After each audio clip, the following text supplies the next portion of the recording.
Che, ¿vos sos de México? Yo te quiero hacer una pregunta. Hay algo que nunca entendí bien de tu país.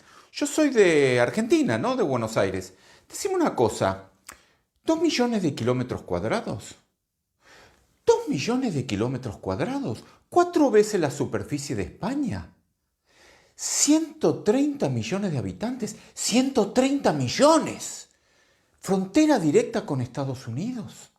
Salida a los dos océanos. Salida a los dos océanos no puede ser. No puede ser. Todos los climas, todos los paisajes, turismo, todos los minerales, petróleo. Petróleo no puede ser. Explícame cómo es posible. ¿Cómo es posible que México no sea una potencia mundial? ¿Cómo es posible que México no sea una potencia mundial? La respuesta a esa pregunta inicia en 1982 con el gobierno de Miguel de la Madrid. El dólar costaba 70 pesos producto de décadas de malos gobiernos. Sin embargo, pasó a costar en ese sexenio 2.289 pesos. ¿Por qué? Porque inició el proceso neoliberal de privatización en el cual el gobierno de México poseía cientos de empresas y en ese sexenio tan solo se vendieron 148 y se dejaron prácticamente en venta 89. En total fueron 237 empresas paraestatales que generaban recursos económicos para el gobierno y se privatizaron, se malbarataron, se remataron, prácticamente se las regalaron a sus amigos. Entre ellas se encontraban 19 hoteles, 10 empresas de transporte, 2 de extracción de carbón, 5 de extracción de metales, 45 de elaboración de alimentos, 9 de industria textil, 9 de productos de madera, 17 de industria química, 2 de refinación de petróleo, 13 de fabricación de productos metálicos y 20 de fabricación de ensamble y reparación de maquinaria, entre muchas otras. En total fueron 237. En resumen, con Miguel de la Madrid el peso se devaluó 1.500%, la inflación acumulada fue de 3.800%. En su primer año el PIB cayó 7.49%, en el segundo 3.08%. La publicidad nacional e internacional nunca dijeron que había pérdida de confianza ni nada malo del gobierno, al contrario, todavía se castigaba con pena de muerte. Hablar mal del presidente o del gobierno, no existía la libertad de expresión.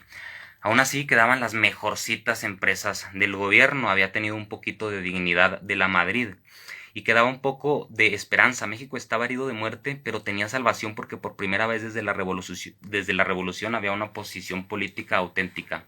Cuauhtémoc Cárdenas podía ganarle a Carlos Salinas de la elección y corregir todo el rumbo de México. Sin embargo, a media elección se cayó el sistema y resultó ganador Carlos Salinas de Gortari, que gobernó de 1988 a 1994 después de robarse evidentemente la elección. Justo cuando creían los mexicanos que no podía haber nada peor que Miguel de la Madrid, llegó zar Carlos Salinas. El dólar pasó de costar prácticamente 2.300 pesos a costar 3.094 pesos. Luego hizo un truco y le quitó 3 ceros al peso, pero la gente que vivió aquella época recuerda que las cosas de 3 pesos pasaron a costar 300, que un café costaba miles de pesos, que para comprarte un traje necesitabas 3.500 millones de pesos. Luego él le quitó 3 pesos, como ya dije, y 3 ceros, perdón, y el dólar quedó a 3 pesos en 1994. Pero en un año, para 1995, se reflejó toda la venta de empresas y el dólar subió a 6 pesos tan solo en un año, con el sexenio de Ernesto Zedillo. Además de ello, privatizó, entre muchas otras empresas, Salinas privatizó Telmex, Banamex, Banorte, Serfín, Dina, Altos Hornos de México, TV Azteca. De las familias que aparecían en Forbes en la lista de millonarios de aquella época había solo una mexicana. Cuando salió Salinas había 23 familias mexicanas entre las más grandes multimillonarias del mundo. En total vendió, privatizó, empeñó y prácticamente regaló 390 empresas, es decir, el 63% de las que quedaban. No conforme con ello, en 1990 creó el Fobaproa, que se suponía que era para rescatar a México en caso de alguna crisis, pero en 1994 lo usaron para rescatar a los bancos. En la elección de 1994, Colosio, como no era corrupto, fue asesinado por miedo a que los metiera a la cárcel a toda la bola de corruptos y pusieron a Ernesto Zedillo. En el gobierno de Ernesto Zedillo, como ya dije, del 94 al 95 el dólar subió de 3 a 6.50 por culpa de Salinas y del 95 al 2000 de 6.50 a 9.45. Pero si recordamos bien, no son 9.45, son 9.450 pesos realmente.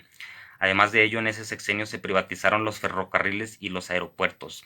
Además de ello, sucedió la matanza de Manantial, donde 45 indígenas fueron masacrados. No conformes con eso, el IVA fue incrementado del 10 al 15%. Pero lo más grave no fue eso. Lo más grave sucedió el 12 de diciembre de 1998, cuando se legalizó el mayor fraude de toda la historia de México, el FOBAPROA, que era una deuda de unos cuantos y se convirtió en una deuda de todo el pueblo. Al principio el PAN se opuso, pero después sobornaron a Felipe Calderón y a los demás y aceptaron.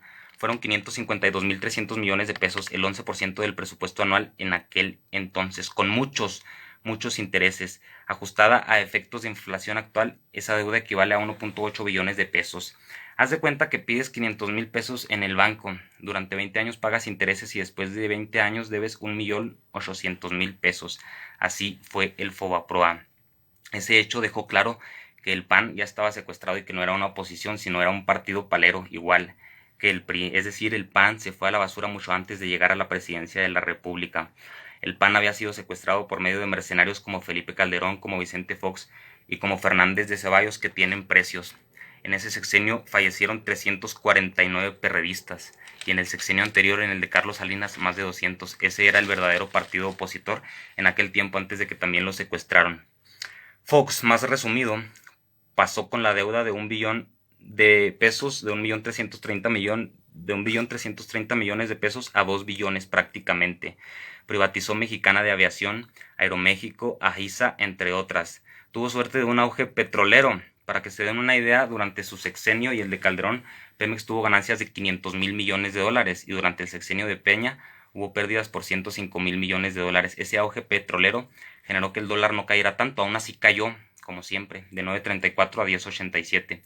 Luego vino Felipe Calderón, que se robó la presidencia por medio de un fraude. No conforme, aumentó la deuda de 2 billones en 2006 a 5.352 millones cuando salió. Es decir, Felipe Calderón aumentó la deuda más que todos los presidentes antecesores juntos. Además de eso, privatizó Luz y Fuerza del Centro, Grupo Azucarero de México, y empoderó a cárteles narcotraficantes, metiendo cientos de armas a México y desatando una guerra de la que hasta el día de hoy vivimos las consecuencias. No conforme con eso, aumentó el IVA del 15 al 16% y el dólar pasó de 10.90 a 12.98, a 12.980 pesos en realidad, si recordamos la quitada de los ceros. Luego vino Enrique Peña Nieto, que vendió Pemex desde antes de llegar a la presidencia para pagar su campaña política. Gastó 10 veces más de lo que se permitía gastar en cualquier país civilizado. Hubieran descubierto que era una fraude, pero aquí lo dejaron llegar. En cuanto llegó, privatizó Pemex para pagar lo que debía de su campaña. El dólar pasó de 13 pesos a 19.50. En 2016 llegó a 20.66 pesos en promedio. El ejército desapareció 43 normalistas e inventaron una verdad histórica en la que supuestamente habían capturado a los agresores y el caso estaba resuelto. Y la deuda, que es lo más grave de Peña Nieto, pasó de 5 a 10 billones y fracción. Además de eso, puso nuevos impuestos a la gasolina para subsanar el hecho de que ya no había tanto petróleo, los famosos gasolinazos.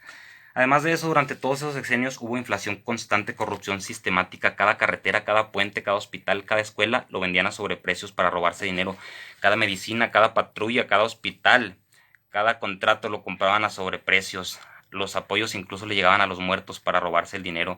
Le llegaron a dar agua por medicamento a los niños con cáncer para robarse el dinero. Había aviadores por doquier, personas que poseían 5 plazas de enfermero, 5 de policía, 5 de doctor e incluso becas del CONACYT. Personas con sueldazos, robaban en las becas, robaban en los fideicomisos.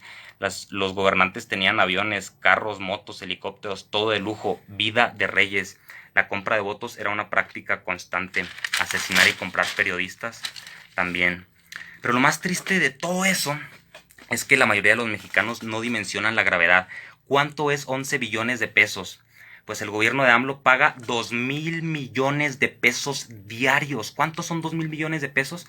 Pues el 2019 el IMSS y el ISSSTE invirtieron en un paquete de 7,000 millones de pesos para 8 hospitales. Quiere decir que un hospital prácticamente podemos decir que vale 1,000 millones de pesos. ¿Qué quiere decir? Que se podrían hacer 2 hospitales por día con lo que se paga de intereses. Se podrían hacer 730 hospitales al año con lo que se paga de intereses. O también se podría duplicar el sueldo de las enfermeras, de los maestros, de los policías y de los soldados. Se podrían hacer muchas cosas, pero no, porque tenemos que pagar los intereses porque empeñaron el país. Para que se den otra idea, salud, educación y bienestar son los ámbitos en los que más invierte el gobierno de López Obrador, pues en 2019 se pagó más dinero de intereses de la deuda, aunque sigue aumentando, que de salud o que de educación o que de cualquiera de esos ámbitos. Por eso no somos potencia mundial. Pero aún así hay un grupo de personas que en lugar de enojarse con los que vendieron el país, con los que lo empeñaron, con los que lo malbarataron, se enojan con la persona que llegó y los quitó del gobierno. ¿Qué tan ignorante se tiene que ser para eso? Esperan estar de acuerdo en todo con el presidente. No estamos de acuerdo en todo ni con nuestras parejas, ni con nuestras hermanas, ni con nuestras mamás, ni con nuestros hijos. ¿Cómo esperan estar de acuerdo en todo con el presidente López Obrador?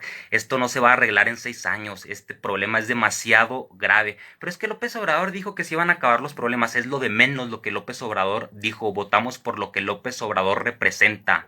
Recuerden que necesita de nuestro apoyo hoy más que nunca, y recuerden que quien no conoce su historia está condenado a repetirla.